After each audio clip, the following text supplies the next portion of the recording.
we're waiting for the second half here, and as you're looking at it right now, very interesting. Ed Sir has two of his sons in the huddle with the Portland Pounders as they get ready for the championship game, and it's kind of a fun little thing to see. These guys there are watching their dad put his team together, and they're getting ready for some great action. That'll be the next game coming up, Division I championship, the Portland Pounders against the Texas Stampede. And what you have here is an exciting game going on. Minnesota Sharp Edge. This game is not over by any means. It's 29-22. Sharp Edge with the lead. Minnesota having the ball on the inbounds here, and let's see what's going to happen. Anything can happen in this thing. It's still a lot of time left. The whole half to go. D2, you never know, but a veteran team led by Andy Cohn here. He's talked with a lot of his players, and Dan, Sammy, all these players have been around for a lot of years. A lot of questions of why the Sharp ended up being in D2. It happened to be there was a lot of tough teams in their sectionals. Yeah, we had U of A, which was originally in the Mountain sectional, and they decided to transfer out. U of A just beat Denver for the 5th-6th game, so they're moved up, and they beat Sharp too and got to Division I. So that's it. Close games, so teams are getting better, which is great to see. All right, let's see what happens. Let's see what Minnesota can do. They need to start not making any turnovers and start to make the turnovers go the other way. Look at Chuck move. He's just so. He's going to be young. Oh. No! Wow, a mistake. Here I am talking about him, and he makes a mistake. I think that's happened a couple of times. I think sometimes I give a little curse to these guys. You get in close to the key there. You got to kind of watch the ball. You got to put it down. Nobody's reaching on it, and so he doesn't have time to dribble it with some good hands out there. And here comes Sharp, Andy, and they make that turnover pay against Minnesota, and they're going the other way. It's 30-29 now. 30-22, I mean. 8 points. So Minnesota comes out and right from the box makes a turnover. That's tough. Yeah, when you score. Look how locked in there they do. Look at that. Joe Delaware, he's locked in. Oh, but he gets free. He gets free, and that's it. Great push by Eddie. Eddie went up the sideline, gave him a lane there. Good pick to get him out of a tough situation. Usually you want to spread out a little bit more so you don't get everybody stuck together. Well, when you were talking about the University of Arizona going into the Western, interesting enough, if they hadn't stayed where they were, they may have knocked Texas back into Division II because of the fact that Mark Zupan wasn't able to be there. He had some physical difficulties, and we wouldn't be seeing Texas in the championship game. We'd be talking about them right now. Right. Probably. Yeah. And that just shows you, to Texas' credit, that they played real well at sectionals, came in second, and have just battled here this weekend to get in that championship game. So that U of A team made a lot of things happen by the fact that they dropped this team into Division II, the Sharp, and they allowed Texas to be in Division I, and very interesting how that works out. And look at that, nice turnover there. Nice bump, and Andy right there at the right moment pulls that ball in. Reading the play, reading his players. And there goes Sam. They got to get it over. They got 5 seconds, and Delman Dunstan is going to pull that one in and slides across, and I'll tell you what, fantastic. As soon as that ball, if you're in the backcourt, as soon as either the player goes across the line with it or the ball touches that court, then that 15-second. Well, we're up at 9 points here. San Diego's starting to increase the lead even more. They've caused a couple of turnovers. Certainly that one was unforced with the ball, but it was the good defense that took Chuck Monaway. Could have had this game down to 6, and now we're talking about 8 and 9. 8, 9, yeah. Battle. They did it right, scoring the last goal at half and came out with the ball, but didn't execute on that first goal. You are watching Division II Championships, Quad Rugby Nationals from Louisville at the Broadbent Arena. And with me, Jason Regier, Rob Rowan, Jason, coach of the Denver Harlequins. And there's another timeout for the Sharp, very smartly done. And that leaves them for one with about basically a quarter and a half to go. But they're in hand, so at this point they can afford to do that. We see a lot of swing, especially Division II. It's a game of momentum, like you had said about the game you guys just had on. Teams can go from 3 down and they get a turnover, get another one, and that momentum swings. So Andy, it's a big play just to take a timeout there. Doesn't look like much, but he doesn't throw it away. They retain it. Good veteran play there. And if they make the score, that makes it worth all the while. I've seen it happen where you call the timeout and then not make the score, and that hurts because that's giving away that timeout, and which is so valuable. They've got to be equal. It's kind of like a double whammy there. If you use timeout, don't get forward. And look at Andy. Andy, very, very veteran, very crafty, checking out, make sure how many timeouts he has. You know, he's captain out there. He needs to know those things. So he'd probably like to save that one if they have something big. He might make a play, a hard play if he needs to now. Yeah. Keep that timeout just in case look things out get close. Minnesota, but there it is. He's free. Puts the ball down, and there's nothing that's going to stop him. I don't think Chuck's going to stop him. He's in there. And that play was made by Dan McCauley there. So smart. Pick and roll on Chuck, which their best player, and allowed Andy to cruise up the court. Minnesota, no trouble getting it in. No. Joe bringing it up the left side like he likes to do. Nobody sees him. Nobody sees him. And there he goes. Chuck with a nice block. Yeah. But look at that. Andy shut the door. Sam keeps it shut. The pass to Chuck, and he scores. But I'll tell you what, they came back what looked like an easy score, and they made it a little bit tougher by the fact that they were banging them at the right time and pushing them further away. Joe had the freight train going there. Oh, was that another turnover? No, there we go. But here comes Andy. So Dell's with the deep man. And he blocks him. Here comes, oh, what a beautiful move by Andy Cohn sliding around there. And I'll tell you what, if you have any doubt about how hard that is, get out of one of these chairs and try to move and just move it and get it going. It's not that simple, but then to move like these two, it's just a thing of beauty. I mean, these are true athletes out here playing their heart out and with such skill, and it's a fantastic sport. And there it goes. Oh, that's a pretty play there by Joe. He likes coming up the left side. He's a left-handed player. I'm kind of learning that about him, but he cut in the middle of the court, and all of his people got picks and made it an easy goal. There goes Sam Glore, pulls it in, and there's Joe. Close the door on him, but Sam Glore with a lot of expert. Oh, Andy again, look at that big Chuck hit there. Chuck's got some trunk. He can make a nice hard hit. Yep. They've got plenty of time, and there is a nice score by Andy Cohn. I'll tell you what, Andy is just phenomenal to watch out there.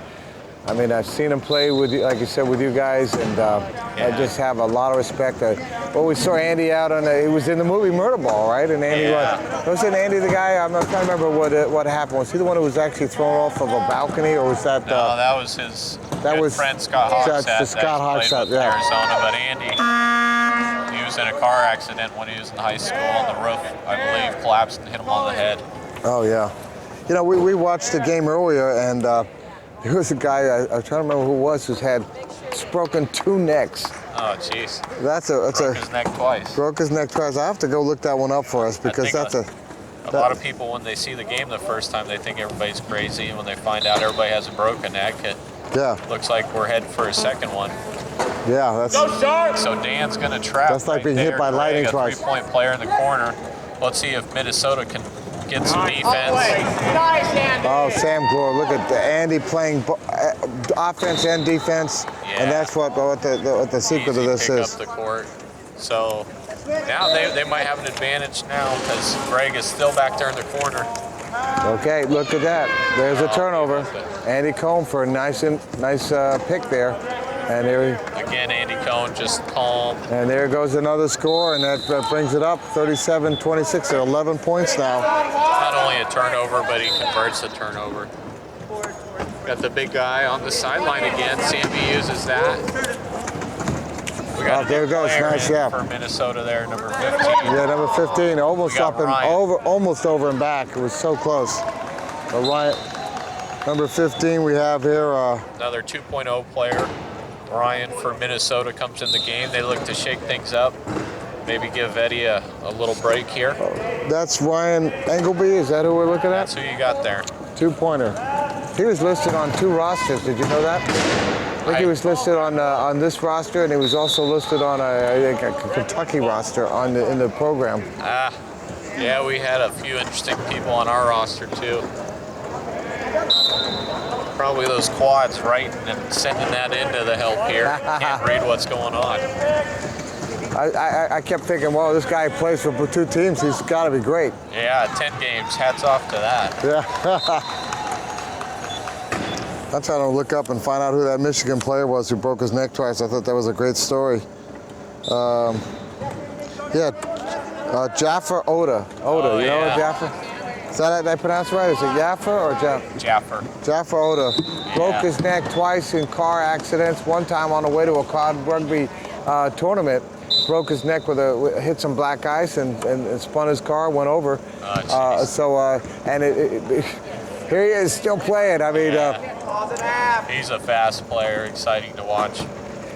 I think that's a great story. Look at the defense. Paul Richard is smart. He turns his wheel there, not giving up the corner.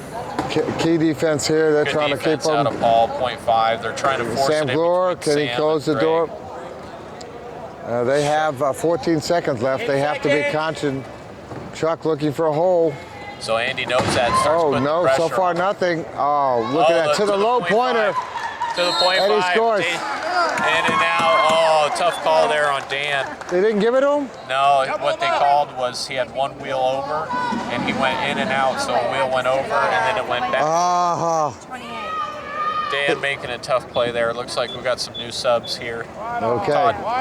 Todd Kearney, who's been a long time one of the founders of Minnesota, playing long before I had been there. He's been in the league 15 plus years, number 11 there. Number 11. I don't even have him on my schedule. Number 11, what's his last?